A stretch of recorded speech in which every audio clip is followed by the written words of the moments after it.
News 18 Gujarati अपनी साथे हूं सुप्रीति तिवारी। समाचारों शुरुआत में बात करिए अमरेली। अहीं मोडी रात्रे फरी भूकंपनो आंचको अनुभवायो। 3.7 ની तीव्रताનો ભૂકંપનો આંચકો અનુભવાયો છે। રાત્રે 2:30 વાગ્યાની આસપાસ 3.7 ની तीव्रताનો ભૂકંપનો આંચકો અનુભવાયો। રાજુલા, જાફરાબાદ, પીપાવાવ, કોસ્ટલ બેલ્ટ વિસ્તારમાં આંચકો અનુભવાયા હોવાની વિગતો પ્રાપ્ત થઈ રહી છે। રાત્રે લોકો ભર નિંદ્રામાંથી બહાર દોડી આવ્યા। રાતભર લોકોના મોબાઈલ પણ રણક્યા। ભૂકંપનું કેન્દ્રબિંદુ મહુવા નોંધાયું છે। સત્તાવાર રીતે સિસ્મોલોજી વિભાગ દ્વારા જાહેર પણ કરી દેવામાં આવ્યું છે। રાજુલા, જાફરાબાદ, પીપાવાવ, કોસ્ટલ અને ખાંભા તેમજ સાવરકુંડલા સુધી કંપન અનુભવાયા હોવાનું જાહેર કરવામાં આવ્યું। રાજુલા શહેરમાં કેટલાક મકાનોમાં તિરાડો પણ પડી છે। ભૂકંપના લાઈવ સીસીટીવી ફૂટેજ પણ સામે આવ્યા।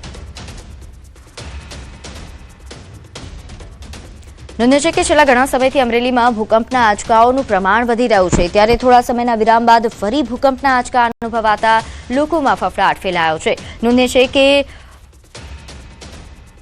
હાલ જે રીતે અમરેલીમાં ભૂકંપના આંચકા પડી રહ્યા છે તેના દ્રશ્યો પણ સામે આવ્યા છે। જેમાં ખાસ જો વાત કરવામાં આવે સીસીટીવી ફૂટેજમાં જોઈ શકાય છે કે જે 3.7 ની तीव्रताનો ભૂકંપનો આંચકો હતો તેના કારણે ઘણા એવા ઘરો છે કે જેમાં તિરાડો પડ્યા હોવાની પણ ફરિયાદો નોંધાઈ છે।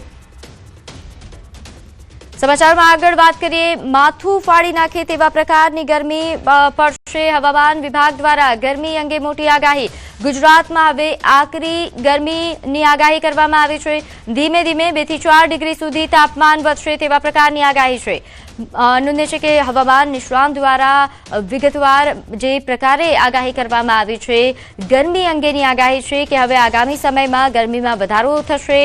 માથું ફાડી નાખે તેવા પ્રકારની ગરમી પડશે।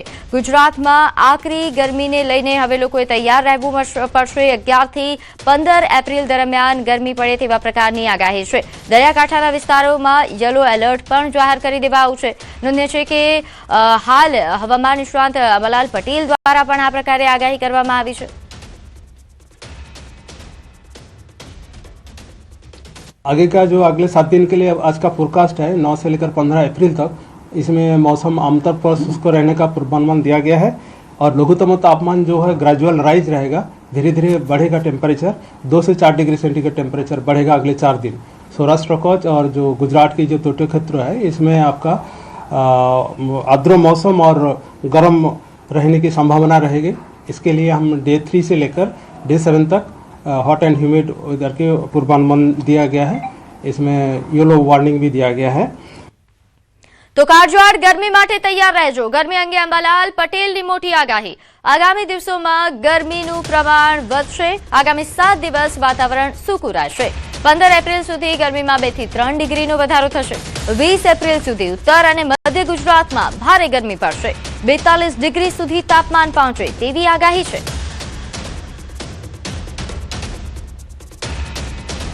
આગામી 7 દિવસ હવામાન સૂકું રહેવાની શક્યતા રહેશે અને લગભગ હમણાં ગરમી વધશે અને તારીખ 15મી સુધીમાં ગરમીનો આંક મહત્તમ ન્યૂનતમ તાપમાનથી 2 થી 3 ડિગ્રી સેલ્સિયસ કે તેથી 14 ભાગમાં વધુ વધવાની શક્યતા રહેશે।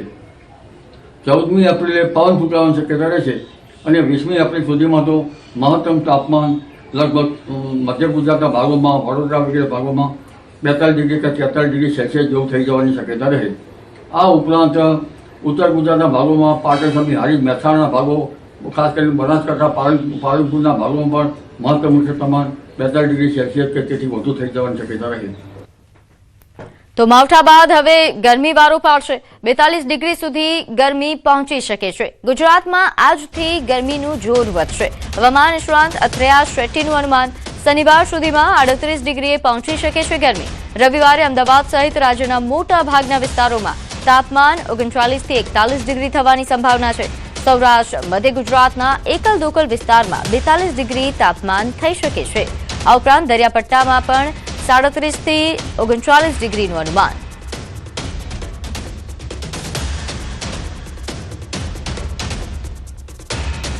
તો માવઠા બાદ હવે ગરમીનું પ્રમાણ વધશે। ખાસ કરીને જો વાત કરવામાં આવે દરિયાકાંઠાના જે વિસ્તારો છે ત્યાં પણ 37 થી 39 ડિગ્રીનું તાપમાન પહોંચે તે પ્રકારનું અનુમાન વ્યક્ત કરવામાં આવી રહ્યું છે. હવામાન નિષ્ણાંત અથર્યા શેટ્ટીએ જે પ્રકારે અનુમાન કર્યું છે, આજથી જ ગરમીનું પ્રમાણ વધી શકે છે. જેમાં ખાસ જો વાત કરવામાં આવે, અમદાવાદ સહિત રાજ્યના મોટાભાગના વિસ્તારોમાં તાપમાન વધશે.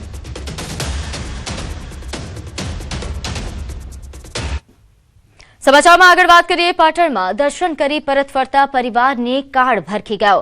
ટેન્કર અને કાર વચ્ચે ભયાનક અકસ્માત સર્જાયો. અકસ્માતમાં એક જ પરિવારના 5 લોકોના મોત થયા. તમામ મૃતકો વારાહી ગામના હોવાનું સામે આવ્યું છે. સાંતલપુરના ગરામડી ગામ નજીક નેશનલ હાઈવે પર આ ઘટના બની. પોલીસે ઘટના સ્થળે પહોંચી વધુ તપાસ હાથ ધરી.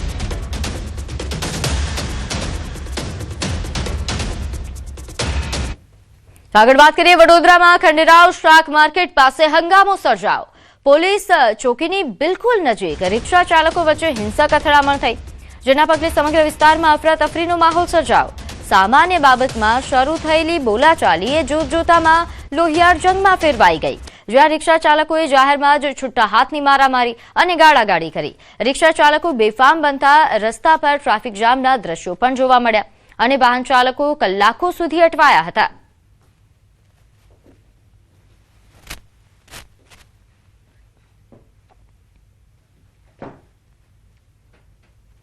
તો હવે વાત કરીશું સ્થાનિક સ્વરાજના સંગ્રામની.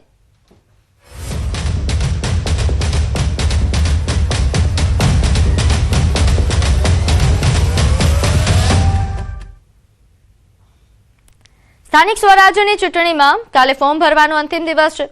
ભાજપે વધુ 4 જિલ્લાની જાહેરાત કરી છે. ખેડા, નડિયાદ, છોટાઉદેપુર અને અમદાવાદ જિલ્લામાં નામોની જાહેરાત કરવામાં આવી છે. ભાજપે લઘુમતી સમાજના ઉમેદવારોને પણ મેન્ડેટ આપ્યું છે.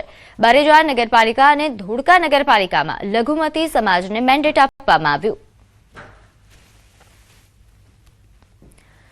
નોંધ્ય છે કે સ્થાનિક સ્વરાજ્યની ચૂંટણીને લઈને હાલ રાજ્યભરમાં ધમધમાટ થઈ રહ્યો છે. ખાસ કરીને તમામ પાર્ટીઓ હવે પોતપોતાની રીતે પૂરજોશમાં તૈયારી પણ કરી રહી છે.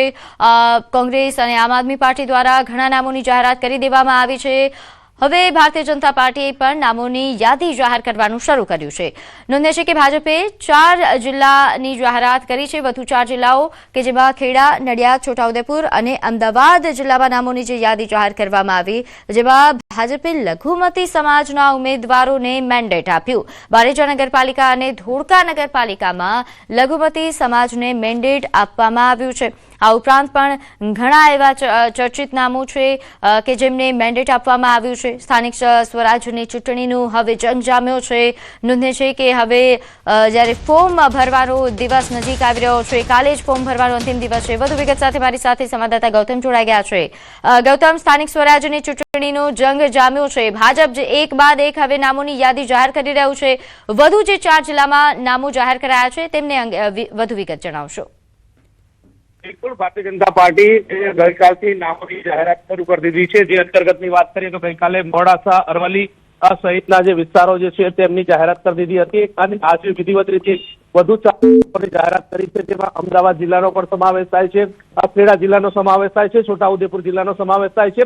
નવનિર્માણ પામેલી જે નડિયાદ મહાનગરપાલિકા છે તેનો પણ સમાવેશ થાય છે.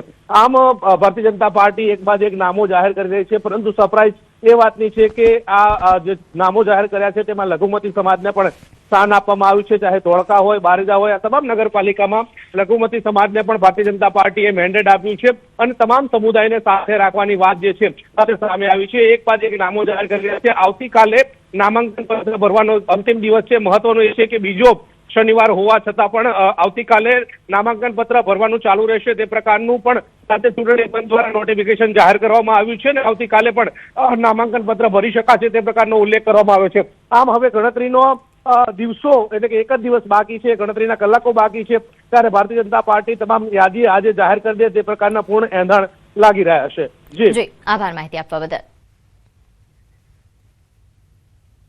તો સરકારી કચેરીમાં બીજા શનિવારની રજા કેન્સલ કરવામાં આવી છે. 11 તારીખે સ્થાનિક સ્વરાજ્યની ચૂંટણીમાં ફોર્મ ભરવાનો અંતિમ દિવસ હોવાથી આ રજા કેન્સલ કરવામાં આવી.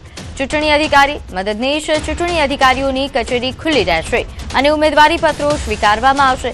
તો બીજા શનિવારની રજાઓ જે મળતી હતી તે આ વખતે રદ કરવામાં આવી છે, કારણ કે ફોર્મ ભરવાનો છેલ્લો દિવસ છે, જેના કારણે આ પ્રકારનો નિર્ણય લેવામાં આવ્યો છે. ચૂંટણી અધિકારી તેમજ મદદનીશ ચૂંટણી અધિકારીઓની કચેરી ખુલ્લી રહેવાની છે અને ઉમેદવારી પત્રો એ દિવસે પણ સ્વીકારવામાં આવશે. તો વડોદરા જિલ્લા પંચાયતના ઉમેદવારો જાહેર થતા જ ભાજપમાં ભડકો. જિલ્લા પંચાયતની પોર બેઠક પર અંકિતા પરમારનું નામ જાહેર. અંકિતા પરમાર સામે વિરોધના સૂર ઉઠી રહ્યા છે. આ બેઠક પરથી ટિકિટ માંગનાર નયનાબેન પરમાર અપક્ષ ઉમેદવારી નોંધાવશે. નયનાબેનના પતિ રાજેશ પરમારે સોશિયલ મીડિયા પર જાહેરાત કરી છે. 11 એપ્રિલે નયનાબેન પરમાર ઉમેદવારી પત્ર ભરશે.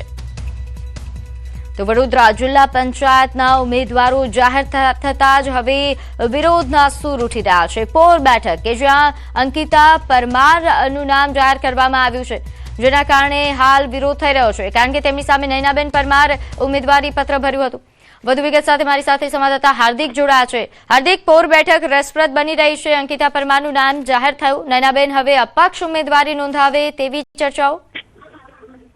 બિલકુલ જો ભાજપને જેનો ડર હતો એ જ થયું, કારણ કે છેક સુધી એવી ચર્ચા ચાલતી હતી કે જેવા નામો જાહેર થશે તરત જ ભાજપમાં ભડકો થશે અને એવા પ્રકારની પરિસ્થિતિ સર્જાય છે. તાલુકા પંચાયતના પૂર્વ પ્રમુખ અને યુવા મોરચાના ઉપાધ્યક્ષ અંકિતા પરમાર જે છે તેને પોર બેઠક પરથી ટિકિટ જે છે તે ભારતીય જનતા પાર્ટી દ્વારા આપવામાં આવી છે. એના કારણે ભારે નારાજગી છે જે જોવા મળી રહી છે અને ભાજપમાં ભડકો થયો હોય ત્યાં પ્રકારની સ્થિતિ છે.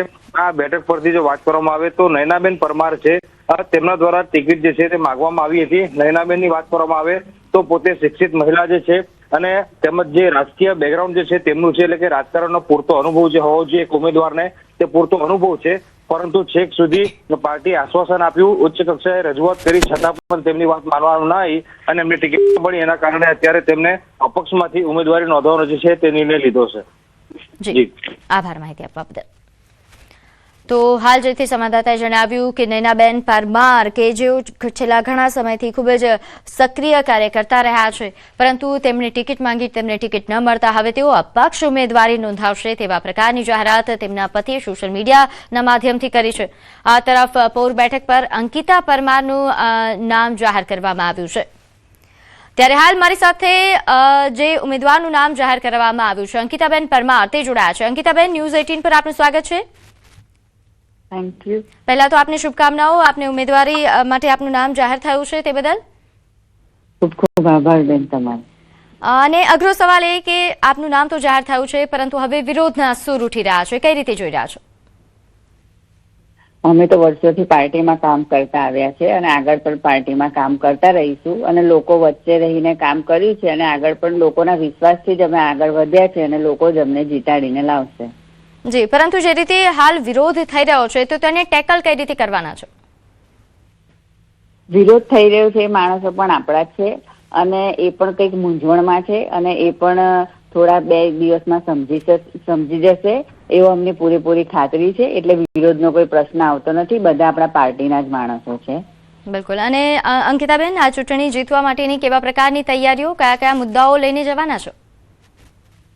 હું તાલુકા પંચાયત પ્રમુખ તરીકેની ફરજ બજાવી ચૂકી છું, એટલે મને ખાતરી છે કે હું લોકો વચ્ચે રહીને જ અત્યાર સુધીમાં કામ કર્યું છે અને આજે પણ લોકોના સાથ સહકાર સાથે પણ આગળ વધતી રહી છું અને જે રીતે હું તાલુકામાં કામ કર્યું છે એ જ લગ્નીથી અને એ જ વિશ્વાસથી હું આગળ જિલ્લામાં પણ વધુ સારી રીતે કામ કરવા તત્પર છું.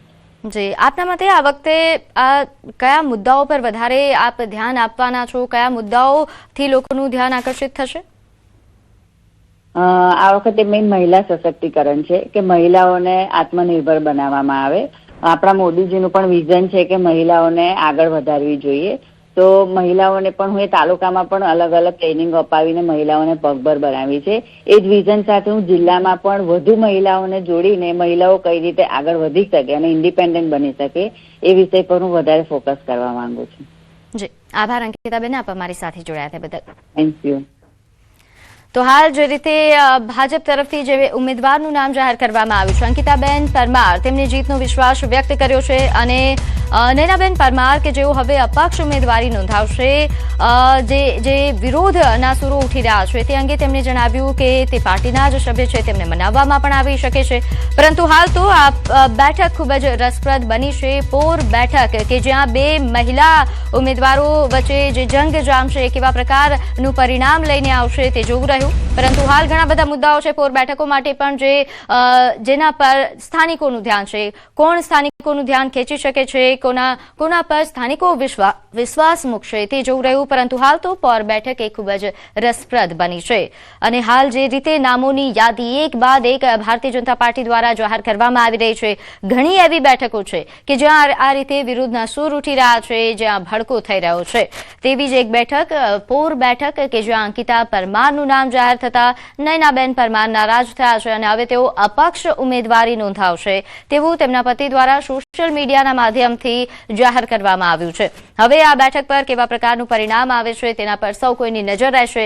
નોંધે છે કે હાલ ઘણી બેઠકો એ ખૂબ જ ચર્ચામાં રહી છે. વડોદરાની જ ઘણી બેઠકો પર વિરોધના સૂર ઉઠી રહ્યા છે, ન કોંગ્રેસમાં, ન ફક્ત આમ આદમી પાર્ટીમાં, પરંતુ હવે ભાજપમાં પણ આ રીતે વિરોધના સૂર ઉઠતા કેવા પ્રકારની રાજકીય પરિસ્થિતિઓ સર્જાઈ રહી છે તે ખૂબ જ રસપ્રદ બન્યું છે. વડોદરાની ઘણી બેઠકો પર આ જ પ્રકારે પરિસ્થિતિ સર્જાય છે, જ્યાં ટિકિટ ન મળતા કાર્યકર્તાઓ નારાજ થઈ રહ્યા છે. એક બાદ એક આ પ્રકારે નારાજગીના જ્યારે સમાચાર મળી રહ્યા છે. હવે મારી સાથે નયનાબેન પરમાર જોડાયા છે.